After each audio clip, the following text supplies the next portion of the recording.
An outraged Florida mother says that her 6-year-old son was publicly admonished for deciding to take a knee Monday during the recital of the Pledge of Allegiance, and now she is calling into question the way in which the school handled the incident. According to ABC News, Eugenia McDowell's precocious little boy decided to kneel down during the recital of the pledge at Wiregrass Elementary School following a weekend of protests across the NFL when many athletes were seen doing the same in peaceful protest of black oppression across the nation. McDowell told the network that she didn't know that her son was going to kneel and was informed of what happened in a text message from the boy's teacher, but she now feels that her son's voice and right to free speech was snuffed out. According to the report, the text message from the teacher read, "I knew where he had seen it, going down on one knee, but I did tell him that in the classroom, we are learning what it means to be a good citizen, we're learning about respecting the United States of America and our country's symbols and showing loyalty and patriotism, and that we stand for the Pledge of Allegiance." McDowell said based on what her son said,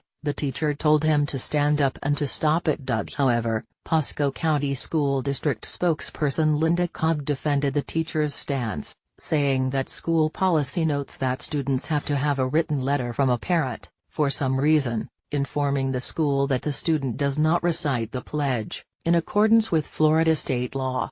Our policy, and state law, for that matter, requires that a parent submit a request in writing that their student be exempted from participating in the pledge, Cobb told ABC News. Of course, Florida would have a state law like that. Anyway, McDowell has not submitted the required letter to the school, but if she had, Cobb said, the incident would have been handled in a different way. McDowell said that she was not aware of the policy and does not plan to send in a letter either which way. McDowell said that she reached out to the school requesting a meeting with her son's teacher and the principal to further discuss the issue. "In my email, I wrote we may have to consider changing his classroom. I wasn't ready to make that decision until a discussion with them, the school principal and teacher, took place," McDowell said.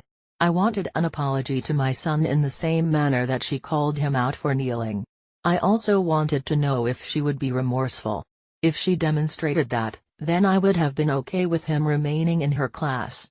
However, by Wednesday, she said she learned that her son had already been assigned to a new teacher.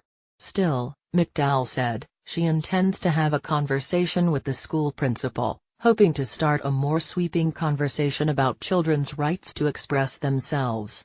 "We are no longer going to be silenced, our voices will be heard, and our little black boys that sit in classrooms today, not just my son but every other child that looks like him, they are not going to be silenced," McDowell said.